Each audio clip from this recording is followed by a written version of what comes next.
Round 2 of FIDE Candidates 2024. Praggnanandhaa starts against Gukesh, and we begin with Queen's Gambit declined. Let's go through it move by move, and slow down when the critical moment arrives. Before Round 2, Game 1. The lead is shared by Alireza Firouzja, D Gukesh, Fabiano Caruana on point 5. In this game, R Praggnanandhaa has the white pieces against D Gukesh, and this result feeds straight into the tournament race. Pawn to d4. Then, pawn to d5. For the moment, pawn to c4 and pawn to e6. So, knight to f3, knight to f6.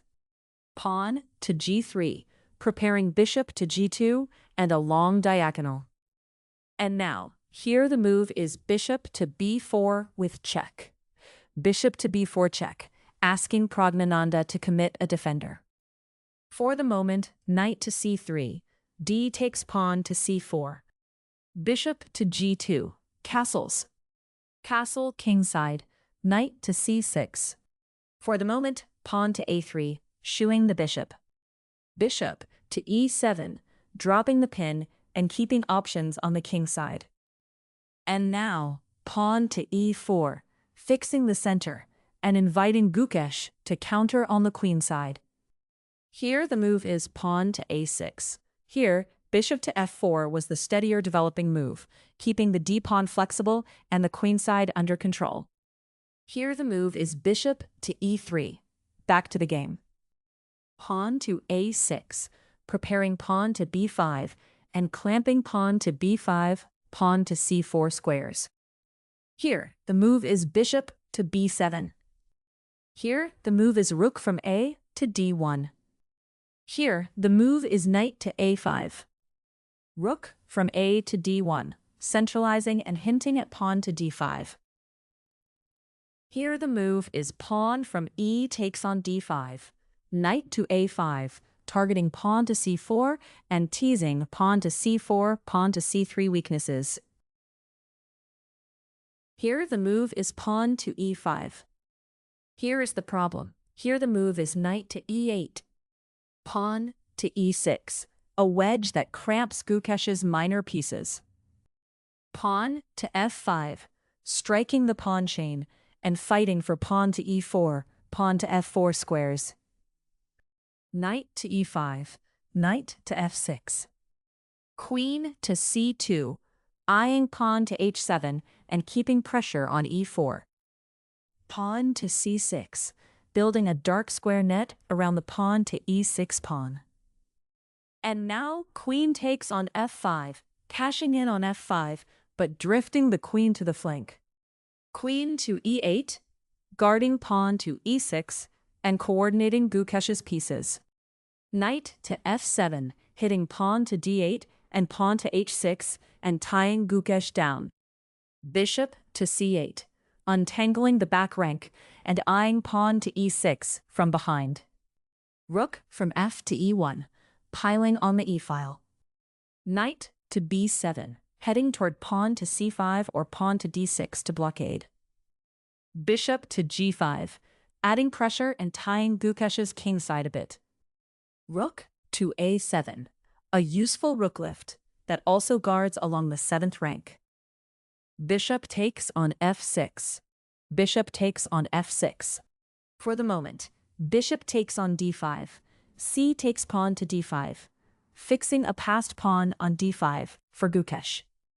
Knight takes on d5, bishop to e7. This is the moment. Queen to g4, keeping eyes on g7 and the e-file. This is the moment. Knight to d8, a cool retreat that reorganizes Gukesh's defense and frees the pawn to b7 rook. Here is the problem. Knight takes on d8, grabbing the minor piece and changing the piece balance. Now, watch this. Bishop takes on d8, recentering the bishop and keeping pawn to e7 covered. Queen to d4, centralizing and pressing along the 4th rank. Rook to b7, guarding b-file and the 7th rank. Here's the problem. rook to e4, doubling down on e-file pressure. Here, the move is bishop to f6. Here, rook to e7 was the tighter move for Gukesh, sealing the e-file and keeping pawn to c5 defended. Here, the move is queen to e3, back to the game position. This is the moment. Here the move is bishop to e7, bishop to f6, but this leaves the e-file pin and pawn to c5 ideas hanging. Pawn to h4, gaining space but slightly loosening the Praggnanandhaa king. Here is the problem. Queen to c6, improving the queen and pointing at pawn to c5, and pawn to e6. Now watch this. Here the move is pawn to h5.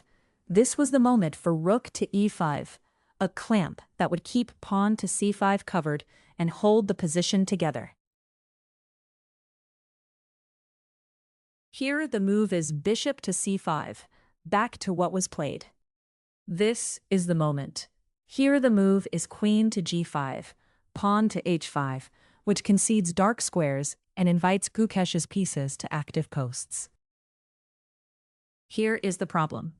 Here the move is bishop takes on e6, bishop to c5, seizing the diagonal and pointing straight at pawn to f2. Now watch this. Pawn to h6, looking to distract Gukesh's back rank. And now, rook takes on f2, the clean hit on f2. The Praggnanandhaa king is exposed, and Gukesh's pieces flood in. After round 2, D Gukesh moves to 1.5 points. The lead is shared by D Gukesh, Fabiano Caruana, and Ian Nepomniachtchi on 1.5. So this result matters immediately in the standings. Gukesh gets the full point, and Praggnanandhaa cannot hold the endgame. That wraps up the game and what it means for the round.